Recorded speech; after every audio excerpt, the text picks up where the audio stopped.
कि इन्हां नूं DAP ਦੇ ਵਿੱਚ ਉਲਝਾਈ ਰੱਖੋ, ਨਕਲੀ ਬੀਜ ਦੇ ਕੇ ਉਲਝਾਈ ਰੱਖੋ ਤਾਂ ਕਿ ਕਿਸਾਨਾਂ ਦਾ ਧਿਆਨ ਆ ਜਿਹੜਾ ਇਹ ਦਿੱਲੀ ਬਾਰਡਰ ਵੱਲ ਨਾ ਹੋ ਜੇ। ਗੁਲਾਬੀ ਸੁੰਡੀ ਦੀ ਮਾਰ, ਹੁਣ DAP ਦੀ ਮਾਰ, ਅੱਗੇ ਯੂਰੀਆ ਦੀ ਵੀ ਕਿੱਲਤ ਆਊਗੀ। ਬਲੈਕ ਦੇ ਵਿੱਚ 1600 ਦਾ ਗੱਟਾ ਵੇਚੀ ਜਾਂਦੇ ਆ। ਅਸੀਂ ਦਿੱਲੀ ਸੰਸਦ ਵੱਲ ਨੂੰ ਟਰੈਕਟਰ ਮਾਰਚ ਹੋਊਗਾ ਬਹੁਤ ਵੱਡਾ, ਤਾਂ ਸਰਕਾਰ ਨੂੰ ਕਿਤੇ ਨਾ ਕਿਤੇ ਹਿਲਾ ਕੇ ਰੱਖ ਦੇਣ वाला कदम चक्या सी। शाम तक खाद आ जाएगी और कल और परसों लगातार खाद मिलेगी।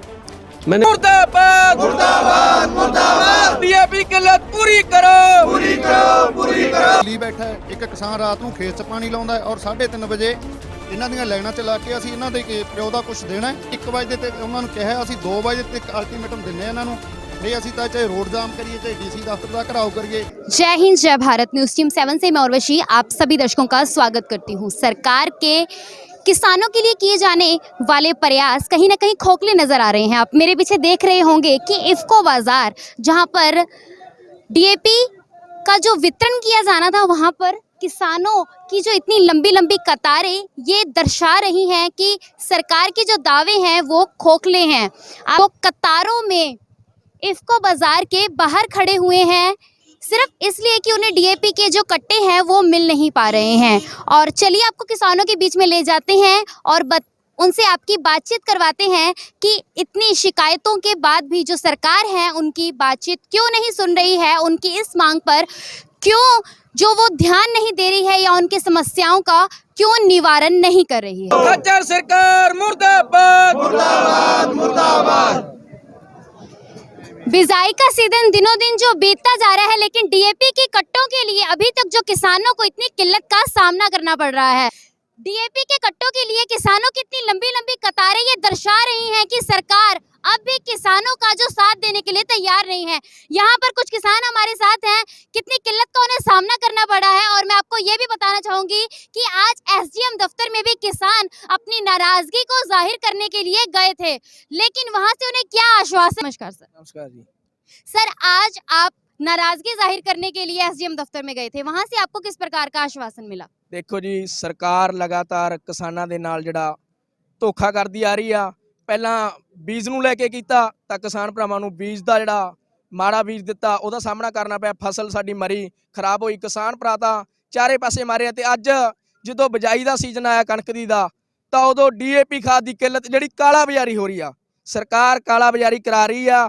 ਵੱਡੇ ਵੱਡੇ ਗੋਦਾਮਾਂ ਦੇ ਵਿੱਚ DAP ਜਮ੍ਹਾਂ ਪਈ ਆ, ਕਿਸਾਨ ਭਰਾਵਾਂ ਨੂੰ ਦੇਣ ਤੋਂ ਇਨਕਾਰ ਕਰ ਰਹੀ ਆ। ਪਰ ਕਿਸਾਨ ਭਰਾ ਜਦੋਂ ਇਕੱਠੇ ਹੋ ਕੇ ਜਾਂਦੇ ਆ ਤਾਂ ਉਹਨਾਂ ਨੂੰ ਇੱਕ ਮਿੱਠੀ ਗੋਲੀ ਦੇ ਕੇ ਜਿਹੜਾ ਅੱਗੋਂ ਪ੍ਰਸ਼ਾਸਨ ਆ, ਜਿਹੜੇ ਅਧਿਕਾਰੀ ਹੈ ਸਰਕਾਰ ਦੇ, ਉਹ ਮੋੜ ਦਿੰਦੇ ਗਏ ਆ। ਅੱਜ DC ਸਾਹਿਬ ਦਾ ਘਰਾਵ ਕਰਨਾ ਸੀ 1 ਵਜੇ, ਸਾਰੇ ਜ਼ਿਲ੍ਹੇ ਦੇ ਸਰਸਾ ਜ਼ਿਲ੍ਹੇ ਦੇ ਕਿਸਾਨ ਭਰਾਵਾਂ ਨੇ ਮਿਲ ਕੇ, ਪਰ ਅੱਜ ਉਹਨਾਂ ਨੇ 1 ਵਜੇ ਦਾ ਸਾਨੂੰ ਮਿੱਠੀ ਗੋਲੀ ਦਿੱਤੀ ਆ ਵੀ 1 ਵਜੇ ਦੇ ਨੂੰ DAP ਦੀ ਕਿੱਲਤ ਆ ਜਿਹੜੀ ਉਹ ਪੂਰੀ ਕਰ ਦਿੱਤੀ ਜਾਊਗੀ। ਉਹ ਵੀ 2500 ਗੱਟਾ ਜੀ। ਪੂਰੇ ਡੱਬ ਵਾਲੀ ਖੇਤਰ ਦੇ ਵਿੱਚ 60 ਪਿੰਡ ਪੈਂਦੇ ਆ ਤੇ ਕਿੰਨੇ ਕਿਸਾਨ ਭਰਾ ਸਾਡੇ ਖੜੇ ਆ ਜੀ, ਤੇ 2500 ਗੱਟੇ ਨਾਲ ਸਾਡੀ ਇਹ ਪੂਰੀ ਨਹੀਂ ਪੈਣ ਵਾਲੀ। ਇਹੋ ਜਿਹੀਆਂ ਸਾਨੂੰ ਮਿੱਠੀਆਂ ਗੋਲੀਆਂ ਨਹੀਂ ਚਾਹੀਦੀਆਂ। ਸਰਕਾਰ ਜੇ ਹੱਲ ਕਰਨਾ ਚਾਹੁੰਦੀ ਆ, ਸਹੀ ਤਰੀਕੇ ਦੇ ਨਾਲ ਕਰਨਾ ਚਾਹੁੰਦੀ ਹੈ, ਸੱਚੇ ਮਨ ਦੇ ਨਾਲ, ਤਾਂ ਡੱਬ ਵਾਲੀ ਦੇ ਵਿੱਚ ਰੈਂਕ ਲੱਗਣਾ ਚਾਹੀਦਾ ਤਾਂ ਕਿ ਕੱਲੇ ਕੱਲੇ ਕਿਸਾਨ ਭਰਾ ਨੂੰ DAP ਰੇ ਮਿਲ ਸਕੇ। ਰਾਤ ਨੂੰ ਅਸੀਂ ਪਾਣੀ ਲਾਉਣੇ ਆ ਤਾਂ ਸਾਰੇ ਰਾਤ ਦੀ ਨੀਂਦ ਹੁੰਦੀ ਹੈ, ਥੱਕੇ ਹਾਰੇ ਹੁੰਨੇ ਆ, ਤੜਕੇ ਸਨੇਹਾ 4:30 ਵਜੇ ਲੈਣਾ ਜਾ ਕੇ ਲੱਗਣਾ ਪੈਂਦਾ ਜੀ। ਇਹ ਦੁਰਦਸ਼ਾ ਕਿਸਾਨ ਦੀ ਹੈ ਜੀ। ਇਹ ਖਾਦ ਦੀ ਕਮੀ ਕੋਈ ਹੈ ਨਹੀਂ ਗੀ ਜੀ, ਇਹ ਜਾਣ ਬੁੱਝ ਕੇ ਇਹਨਾਂ ਨੇ ਬਲੈਕ ਦੇ ਵਿੱਚ ਵੇਚਣ ਦੇ ਮਾਰੇ ਜਮਾਖੋਰੀ ਕਰ ਰੱਖੀ ਆ। ਹੋਰ ਕੋਈ ਖਾਦ ਦੀ ਕਮੀ ਹੈ ਨਹੀਂ ਗੀ ਇਹਨਾਂ ਕੋਲ। ਇਹ ਕਹਿੰਦੇ 1600 ਦਾ ਗੱਟਾ ਵੇਚਾਂਗੇ, ਸਰਕਾਰੀ ਰੇਟ ਆ ਜੋ 1200 ਰੁਪਈਆ। ਇਹ ਬਾਅਦ ਦੇ ਵਿੱਚ ਜਦੋਂ ਕਿਸਾਨ ਚਲ ਜਾਣਗੇ ਇਹੀ 1600 ਰੁਪਈਏ ਦਾ ਗੱਟਾ ਪੰਜਾਬ ਦੇ ਜੋ ਜ਼ਿਮੀਂਦਾਰ ਆ ਰਹੇ ਆ ਉਹਨਾਂ ਨੂੰ ਬਲੈਕ ਦੇ ਵਿੱਚ ਵੇਚੀ ਜਾ ਰਹੀ ਆ। ਤੇ ਅਸੀਂ ਇਹੀ ਕਹਿਣਾ ਚਾਹੁੰਦੇ ਹਾਂ। ਹੁਣ ਅਸੀਂ ਉੱਥੇ SDM ਦਫ਼ਤਰ ਵੀ ਗਏ ਸੀਗੇ, ਉੱਥੇ ਵੀ ਅਸੀਂ ਗੱਲਬਾਤ ਕੀਤੀ, ਤਹਿਸੀਲਦਾਰ ਸਾਹਿਬ ਆਏ, ਉਹਨਾਂ ਨੇ ਕੀ ਕਰਨਾ, ਉਹਨਾਂ ਨੇ ਮਿੱਠੀ ਗੋਲੀ ਦੇਣੀ ਆ। ਅੱਗੇ ਤੁਸੀਂ ਦੇਖਿਆ ਸੀਗਾ ਉਹ ਐਸਿਡ ਵਾਲੇ ਕੇਸ ਦੇ ਵਿੱਚ ਬੂਸ਼ਰ ਸਾਨੂੰ ਕੀ ਦਿੱਤਾ, ਉੱਥੇ ਸਾਨੂੰ ਲਾਰਾ ਲਾ ਕੇ ਸਾਨੂੰ 1.5-2 महीने हो गए, उस दे विच भी साडी अजे तक कोई गल नहीं सुनी जा रही। लेकिन जो आप कह सकते हैं कि ऊँट के मुंह में जीरा देने वाली बात जो की जा रही है, तो क्या लगता है सरकार की क्या नीति है किसानों के साथ? मैडम ਅਸੀਂ ਪਿਛਲੇ 10 ਸਾਲਾਂ ਤੋਂ ਤੰਗ ਹੈ, ਕਿਤੇ ਨੋਟਬੰਦੀ ਕਿਤੇ GST, ਇਹਨਾਂ ਨੇ ਕੀ ਨਹੀਂ, ਕਿਸਾਨ ਨੂੰ ਹੁਣ ਦੀ ਕਿੱਲਤ ਨਹੀਂ। ਅਸਲੀ ਪਿਛਲੇ 1 ਸਾਲ ਤੋਂ ਦਿੱਲੀ ਦੀਆਂ ਸਰਹੱਦਾਂ ਤੇ 850 ਤੋਂ ਜ਼ਿਆਦਾ ਜਿਹੜੇ ਕਿਸਾਨ ਭਰਾ ਆ ਉਹ ਸ਼ਹੀਦ ਹੋ ਗਏ। ਸਾਡੀਆਂ ਮਤਾਵਾਂ ਦੇ ਉੱਤੇ ਸਰਕਾਰ ਦੀ ਸਾਜ਼ਿਸ਼ ਨਾਲ ਟੈਂਕਰ ਚੜਾਏ ਗਏ। ਦੇਖੋ ਕੋਈ ਜੁਆਇੰਟ ਫੈਮਿਲੀ ਨਹੀਂ, ਸਿੰਗਲ ਫੈਮਿਲੀ ਹੁੰਦੀ ਹੈ। ਇੱਕ ਬੰਦਾ ਦਿੱਲੀ ਬੈਠਾ ਹੈ, ਇੱਕ ਕਿਸਾਨ ਰਾਤ ਨੂੰ ਖੇਤ 'ਚ ਪਾਣੀ ਲਾਉਂਦਾ ਹੈ ਔਰ 3:30 ਵਜੇ ਇਹਨਾਂ ਦੀਆਂ ਲਾਈਨਾਂ 'ਚ ਲਾ ਕੇ ਅਸੀਂ ਇਹਨਾਂ ਦੇ ਪਿਓ ਦਾ ਕੁਝ ਦੇਣਾ ਹੈ। ਐਡੀ ਬੇਹੁਦੀ ਗੰਦੀ ਸਰਕਾਰ ਦੀਆਂ ਜਿਹੜੀਆਂ ਮਾੜੀਆਂ ਨੀਤੀਆਂ ਤੋਂ ਅਸੀਂ ਇੰਨੇ ਪਰੇਸ਼ਾਨ ਆ। 2500 ਗੱਟੇ ਦਾ ਆਸ਼ਵਾਸਨ ਦਿੱਤਾ, ਐਸਡੀਐਮ ਸਾਹਿਬ ਦੇ ਕੋਲੇ ਗਏ, ਉਹ ਨਹੀਂ ਆਏ। ਤਹਿਸੀਲਦਾਰ ਨੂੰ ਗਿਆਪਨ ਦਿੱਤਾ, ਉਹ ਕਹਿੰਦਾ 2500 ਗੱਟਾ ਆਊਗਾ। ਅਸੀਂ 1 ਵਜੇ ਤੇ ਉਹਨਾਂ ਨੂੰ ਕਿਹਾ, ਅਸੀਂ 2 ਵਜੇ ਤੱਕ ਅਲਟੀਮੇਟਮ ਦਿੰਨੇ ਇਹਨਾਂ ਨੂੰ, ਨਹੀਂ ਅਸੀਂ ਤਾਂ ਚਾਹੇ ਰੋਡ ਜਾਮ ਕਰੀਏ, ਚਾਹੇ ਡੀਸੀ ਦਫ਼ਤਰ ਦਾ ਘਰਾਓ ਕਰੀਏ, ਕੋਈ ਕਿਸੇ ਕਿਸਾਨ ਦੇ ਚਿਹਰੇ ਤੇ ਮੁਸਕਾਟ ਦਿਖਾ ਦਿਓ। ਗੁਲਾਬੀ ਸੁੰਡੀ ਦੀ ਮਾਰ, ਹੁਣ ਡੀਏਪੀ ਦੀ ਮਾਰ, ਅੱਗੇ ਯੂਰੀਆ ਦੀ ਵੀ ਕਿੱਲਤ ਆਊਗੀ ਸਾਨੂੰ। ਬਲੈਕ ਦੇ ਵਿੱਚ ਇਹ 1600 ਦਾ ਗੱਟਾ ਵੇਚੀ ਜਾਂਦੇ ਆ। ਅਸੀਂ ਤੁਹਾਡੇ ਚੈਨਲ ਦੇ ਮਾਧਿਅਮ ਰਾਹੀਂ ਇਹ ਸਰਕਾਰ ਨੂੰ ਚੇਤਾਉਣਾ ਚਾਹੁੰਦੇ ਆ, ਸਾਡਾ ਸਬਰ ਹੋਰ ਨਾ ਪਰਖੋ। ਕਿਸਾਨ ਬਹੁਤ ਦੁਖੀ ਹੈ। ਤੁਹਾਡਾ ਧੰਨਵਾਦ ਜਿਹੜਾ ਤੁਸੀਂ ਕਿਸਾਨ ਦਾ ਦੁੱਖ ਸਮਝਣ ਵਾਸਤੇ ਸਾਡੇ 'ਚ ਆਏ। ਕਿਸਾਨ ਨੂੰ ਦਬਾਉਣਾ ਚਾਹੁੰਦੀ ਆ, ਕੁਚਲਣਾ ਚਾਹੁੰਦੀ ਆ। ਜਿਹੜਾ ਵੀ ਰਸਤਾ ਅਪਣਾ ਰਹੀ ਹੈ ਸਰਕਾਰ, ਕੁਚਲਣ ਦਾ ਅਪਣਾ ਰਹੀ ਆ ਕਿ ਇਹਨਾਂ ਨੂੰ ਡੀਏਪੀ ਦੇ ਵਿੱਚ ਉਲਝਾਈ ਰੱਖੋ, ਨਕਲੀ ਬੀਜ ਦੇ ਕੇ ਉਲਝਾਈ ਰੱਖੋ, ਤਾਂ ਕਿ ਕਿਸਾਨਾਂ ਦਾ ਧਿਆਨ ਆ ਜਿਹੜਾ ਇਹ ਦਿੱਲੀ ਬਾਰਡਰ ਵੱਲ ਨਾ ਹੋ ਜੇ। ਪਰ ਅਸੀਂ ਸਰਕਾਰ ਨੂੰ ਤੁਹਾਡੇ ਚੈਨਲ ਦੇ ਮਾਧਿਅਮ ਰਾਹੀਂ ਦੱਸਣ ਜਾਣਾ ਚਾਹੁੰਦੇ ਆ ਕਿ ਕਿਸਾਨ ਕਦੇ ਨਹੀਂ ਡਰੂਆ, ਕਦੇ ਘਬਰਾਊਗਾ ਨਹੀਂ। ਇਹ ਤਿੰਨੇ ਕਾਲੇ ਕਾਨੂੰਨ ਅਸੀਂ ਰੱਦ ਕਰਾ ਕੇ ਰਵਾਂਗੇ। ਅਸੀਂ 26 ਤਰੀਕ ਦਾ ਜਿਹੜਾ ਸਰਕਾਰ ਨੂੰ ਅਲਟੀਮੇਟਮ ਦਿੱਤਾ, ਕੱਲ ਸਾਡੀ ਮੀਟਿੰਗ ਸੀ ਦਿੱਲੀ ਸੰਯੁਕਤ ਕਿਸਾਨ ਮੋਰਚੇ ਦੀ, ਉੱਥੇ ਮੀਟਿੰਗ ਦੇ ਵਿੱਚ ਫੈਸਲਾ ਹੋਇਆ ਕਿ 26 ਤਰੀਕ ਨੂੰ ਦਿੱਲੀ ਸੰਸਦ ਵੱਲ ਨੂੰ ਟਰੈਕਟਰ ਮਾਰਚ ਹੋਊਗਾ ਬਹੁਤ ਵੱਡਾ। ਤਾਂ ਸਰਕਾਰ ਨੂੰ ਕਿਤੇ ਨਾ ਕਿਤੇ ਹਿਲਾ ਕੇ ਰੱਖ ਦੇਣ ਵਾਲਾ ਕਦਮ ਚੱਕਿਆ ਸੀ, ਅੱਕੇ ਹੋਇਆਂ ਨੇ ਚੱਕਿਆ। ਇੰਨਾ ਚਿਰ ਹੋ ਗਿਆ ਸੀ ਦਿੱਲੀ ਦੀਆਂ ਬਰੂਹਾਂ ਤੇ ਬੈਠਿਆਂ ਨੂੰ। ਸਰਕਾਰ ਨੇ ਲਗਾਤਾਰ ਸਾਡੇ ਕਿਸਾਨ ਭਰਾ ਵੀ ਸ਼ਹੀਦ ਕਰਵਾਤੇ। ਰਾਤ ਨੂੰ ਕੋਈ ਨਾ ਕੋਈ ਉੱਥੇ ਸਰਕਾਰ ਡਰਾਉਣ ਧਮਕਾਉਣ ਦਾ ਵੀ ਕੰਮ ਕਰਦੀ ਆ, ਸ਼ਰਾਰਤੀ ਅਨਸਰ ਵੀ ਭੇਜਦੀ ਆ। ਪਰ ਕਿਸਾਨ ਆ ਜਿਹੜਾ ਬਿਲਕੁਲ ਸ਼ਾਂਤੀਮਈ ਤਰੀਕੇ ਦੇ ਨਾਲ ਬੈਠਾ ਹੋਇਆ, ਆਪਦੇ ਹੱਕਾਂ ਦੀ ਲੜਾਈ ਲੜ ਰਿਹਾ। ਅਸੀਂ ਜਿੱਤੇ ਬਿਨਾ ਦਿੱਲੀ ਤੋਂ ਵਾਪਸ ਨਹੀਂ ਆਵਾਂਗੇ। ਜਾਂ ਤਾਂ ਫਿਰ ਸਾਡੀਆਂ ਲਾਸ਼ਾਂ ਜਾਣਗੀਆਂ, ਉੱਥੋਂ ਆਉਣਗੀਆਂ, ਨਹੀਂ ਸਾਡੇ ਕਾਨੂੰਨ ਵਾਪਸ ਹੋਣਗੇ। ਕਿਸਾਨ ਮਜ਼ਦੂਰ ਏਕਤਾ ਜਿੰਦਾਬਾਦ, ਜਿੰਦਾਬਾਦ, जिंदाबाद। किसान मजदूर एकता जिंदाबाद, जिंदाबाद, जिंदाबाद। डीएपी की तो आप देख सकते हैं कि किसानों के बीच में कितनी नाराजगी है इस बात को लेकर कि अभी तक जो डीएपी की जो किल्लत है उसकी समस्या को हल नहीं किया गया है। और मैं आपको ये भी बताना चाहूंगी कि किसानों ने साफ तौर पे कह दिया है कि सरकार उन्हें कहीं ना कहीं ये उलझाने का प्रयास कर रही है कि वो 26 तारीख को होने वाले ट्रैक्टर मार्च में ना पहुंच सके और जो सभी किसान हैं वो इस तरह की जो कतारों हैं उनमें उलझ कर रह जाए। और कहीं ना कहीं जो किसान आंदोलन को कमजोर करने का जो प्रयास सरकार कर रही है, इसके विषय में आज किसानों से हमने बातचीत की है। बहुत स्वागत सर आप। Thank you. ऐसा था, किसानों की डीएपी की किल्लत की समस्या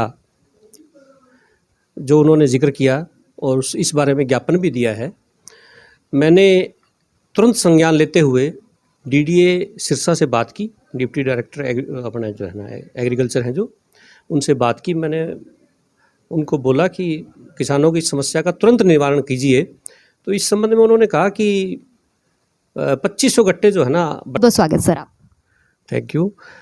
ऐसा था, किसानों की डीएपी की किल्लत की समस्या जो उन्होंने जिक्र किया और इस बारे में ज्ञापन भी दिया है। मैंने तुरंत संज्ञान लेते हुए डीडीए सिरसा से बात की, डिप्टी डायरेक्टर अपना जो है ना एग्रीकल्चर हैं जो, उनसे बात की। मैंने उनको बोला कि किसानों की समस्या का तुरंत निवारण कीजिए।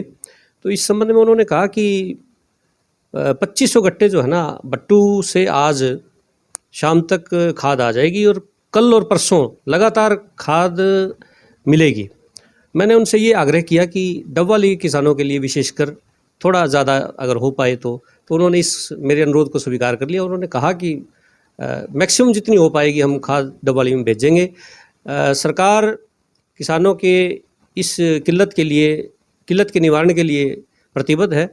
हमारा पूरा प्रयास है कि किसानों को कोई खाद के बारे में दिक्कत नहीं आने दी जाएगी।